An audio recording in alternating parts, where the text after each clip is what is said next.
Hello hello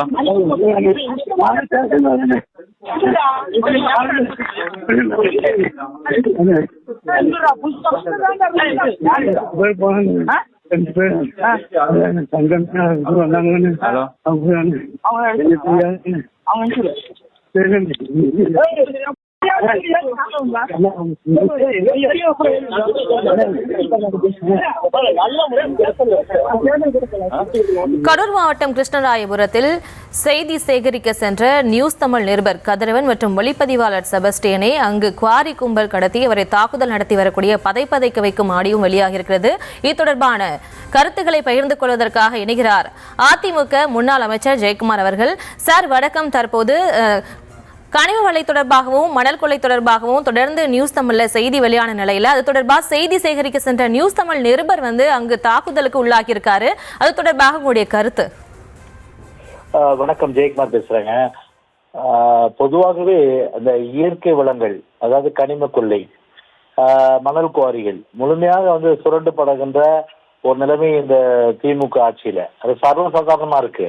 அது மட்டுமல்ல, அவர்களுக்கு முழுக்க ஒரு காவல்துறை நம்ம எது செஞ்சாலும் நம்மளை கண்டுக்காது என்கின்ற அந்த ஒரு மனோபாவம், அந்த மனோபாவத்தால உள்ளபடி உலகத்துக்கு நம்ம இந்த அநியாயங்கள், அதாவது கனிம வள கொள்ளை, அதே போல மணல் கொள்ளை, இயற்கை வளங்கள் சூறையாடப்படுவது குறித்து வெளி உலகத்துக்கு தெரிவிக்க வேண்டும் என்ற அந்த எண்ணத்தோடு இந்த நியூஸ் தமிழ் இந்த ஊடகத்தை பொறுத்தவரை அந்த இடத்திற்கே சென்று இந்த மாதிரி கொள்ளைகளை மக்களுக்கு அம்பலப்படுத்த வேண்டும் என்ற வகையில் இந்த முயற்சி எடுத்து அதன் அடிப்படையில் ஒரு ஊடகத்துறை என்பது ஒரு ஜனநாயகத்தோட 4வது தூண். அந்த 4வது தூண் ஒரு மதிக்கப்படக்கூடிய ஒரு ஜனநாயகத்தில் போற்றப்படக்கூடிய ஒரு தூண். விருப்பம் இல்லாமல் அவர்கள் தங்களுடைய கடமை செய்கிறார்கள். ஆனால் ஒரு படம்பிடிக்க சென்று அந்த நிலைமையை இந்த கொள்ளையை மக்களுக்கு, குறிப்பாக சமுதாயத்தில், அதாவது இயற்கைக்கு இழைக்கப்படுகிற அந்த அநீதியை உடனடியாக அது தடுத்து நிறுத்தப்பட வேண்டும் என்ற வகையிலே படம் பிடிக்க சென்ற இந்த ஊடகத்துறை இந்த நாட்டு மக்களுக்கு தெரிவிக்க வேண்டும் என்ற நிலையில் சென்றவருக்கு அடிவகை கொடுத்து அவர் இன்னும் அவர் அங்க இருக்கின்றவருடைய அந்த அடியாட்களை வைத்து அங்கே அவர் வெளியே அனுப்பாமல் இன்றைக்கு வைத்திருப்பது என்பது முழுக்க இது ஒரு சட்டவிரோதம், ஒரு கண்டனத்துக்குரிய விஷயம். அதுவும் ஒரு ஜனநாயகத்தில் 4வது தூணாக இருக்கின்ற ஒரு பத்திரிகை துறை, இந்த ஊடகத்துறைக்கே இப்படிப்பட்ட ஒரு நிலைமை என்று சொன்னால் சாதாரண ஒரு சமூக ஆர்வலருக்கு எப்படிப்பட்ட நிலைமை இருக்கும் என்பதை தயவுசெய்து நீங்கள் எண்ணி பார்க்க வேண்டும்.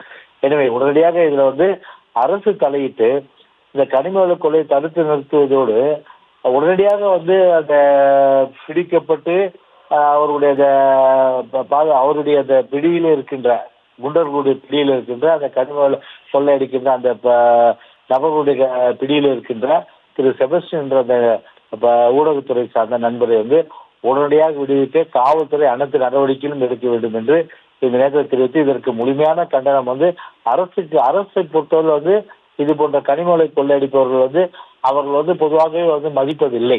எனவே என்ன இருந்தாலும் என்ன, கொடுத்தா எல்லாம் கண்டுக்காம போவாங்க.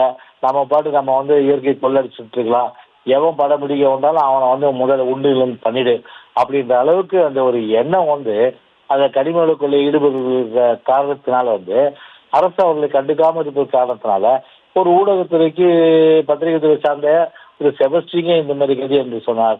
சமூக ஆர்வலர்கள் இது குறித்து வாயை எப்படி பேசுவார்கள்? எனவே இது போன்ற நிலைமைகள் தடுக்கப்பட வேண்டும் என்று சொன்னால் அரசை பொறுத்தவரை விருப்பு இல்லாமல் இரும்பு கரம் கொண்டு அடக்கி ஒடுக்கி முதலில் இந்த மாதிரி ஊடக நண்பர் அங்கே சென்றவர் விடுவிப்பதற்கு வேண்டிய காவல்துறை எல்லா விதமான நடவடிக்கை எடுக்க வேண்டும் என்று தெரிவித்து எங்களுடைய கண்டனத்தையும் தெரிவித்துக் கொள்கின்றேன். இணைப்பில் உங்களுடைய கருத்துக்களை பகிர்ந்து கொண்டதற்கு நன்றி சார்.